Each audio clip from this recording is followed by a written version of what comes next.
मैं बताती हूँ इसको ना ऐसे करके। आज का क्या विषय है इसमें? आज हम सब यहाँ पर इसलिए एकत्रित हुए हैं प्रेस कॉन्फ्रेंस के लिए।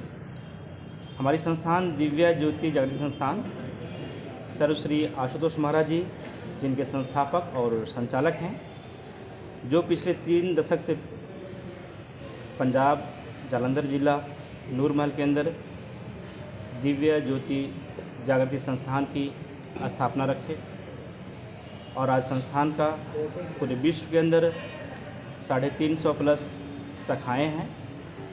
मुख्य कार्यालय हेड ऑफिस पीतमपुरा दिल्ली में है और संस्थान का एक ही उद्देश्य है, मानव जागृति से विश्व शांति का। और उसी के तहत संस्थान पिछले 3 दशक से पूरे विश्व के अंदर अनेक प्रकार के आध्यात्मिक कार्यक्रम, सामाजिक कार्यक्रम करते आ रही है। और इसी के तहत हमारे शहर सिरसा में 19 मार्च से लेकर 23 मार्च तक रात्रि 7 बजे से लेकर 10 बजे तक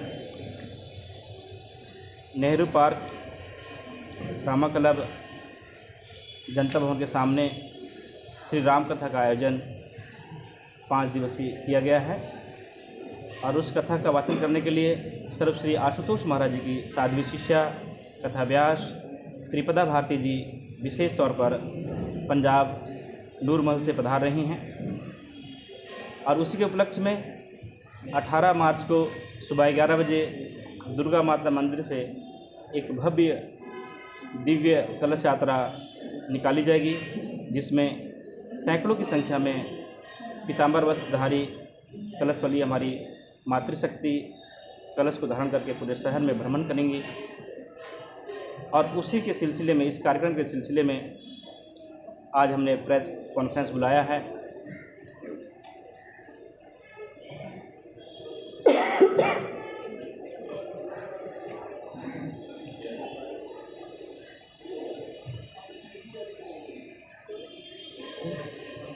बताइए कथा का क्या रहेगा? हाँ, कुछ पूछिए ना।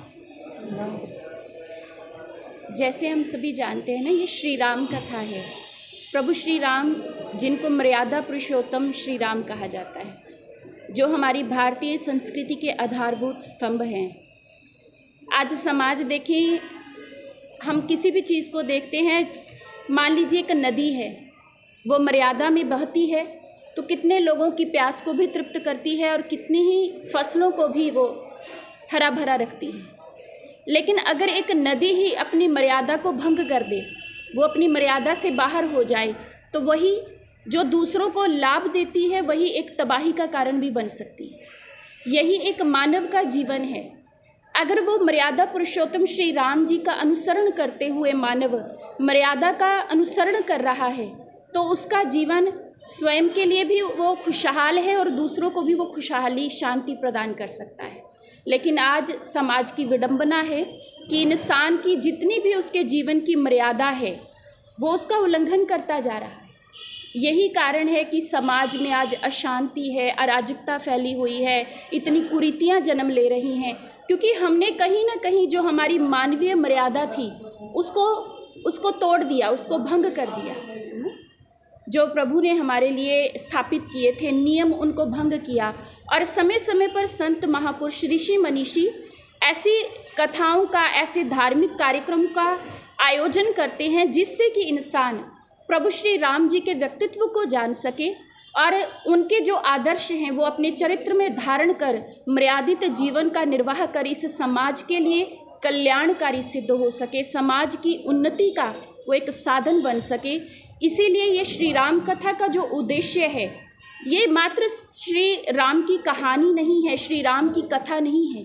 श्री राम जी के व्यक्तित्व, उनके सद्गुण कैसे हमारे जीवन में उतर पाएँ, ये इस श्री राम कथा का मुख्य उद्देश्य है।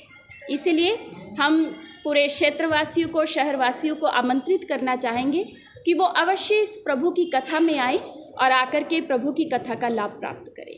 कितने दिनों की ये कथा है और कब शुरू होगी? ये 5 दिवसीय श्री राम कथा है, जो 19 मार्च से लेकर 23 मार्च तक होगी। जैसे स्थान पता भी है आपको, श्री रामा क्लब, नेहरू पार्क जो जनता भवन के बिल्कुल सामने है। इसमें ये इस स्थान पर श्री राम कथा होगी दिव्य ज्योति जागृति संस्थान के माध्यम से, जिसका उद्देश्य जैसे कि आपको पहले भी बताया, समाज का कल्याण है, संसार का कैसे उद्धार हो, मानवता कैसे कुरीतियों से बच पाए। क्योंकि दिव्य ज्योति जागृति संस्थान सिर्फ एक आध्यात्मिक संस्था नहीं है।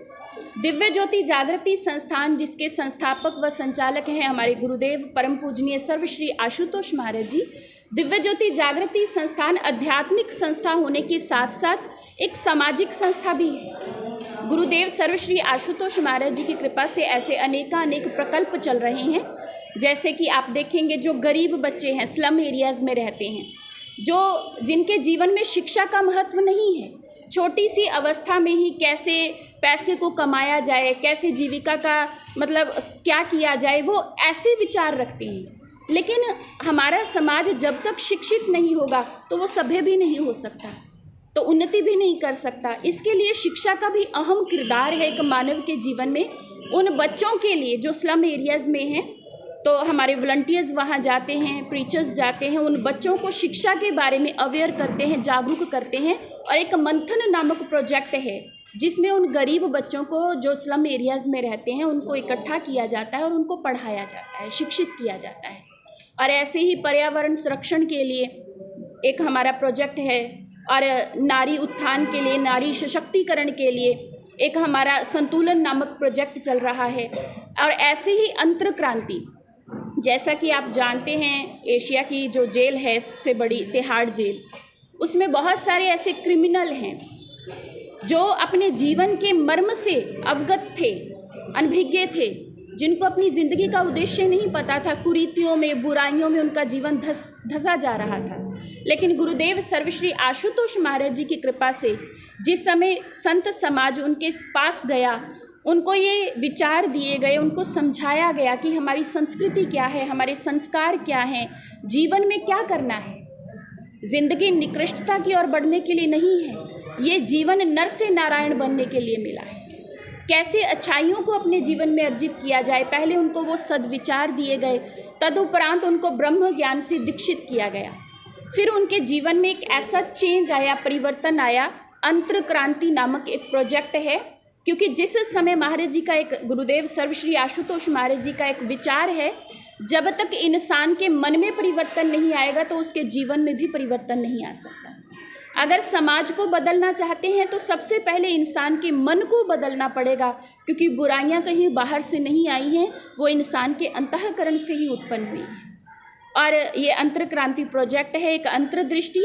जैसे आप देखते हैं कि रेड लाइट्स होती है, हम रोड पे चल रहे हैं तो कुछ लोग हैं, कोई विकलांग है, कोई किसी प्रकार से भिक्षा मांगते हैं, तो उन लोगों को भी अंतर्दृष्टि प्रोजेक्ट के तहत बहुत सारी ऐसी फैक्ट्रीज़ बनाई गई जिनमें वो साबुन बनाते हैं, बिस्किट बनाते हैं। बहुत सारे ऐसे प्रोजेक्ट हैं हमारे दिव्य ज्योति जागृति संस्थान के, जो समाज के उत्थान के लिए, समाज के कल्याण के लिए भी ये संस्था कार्यरत है।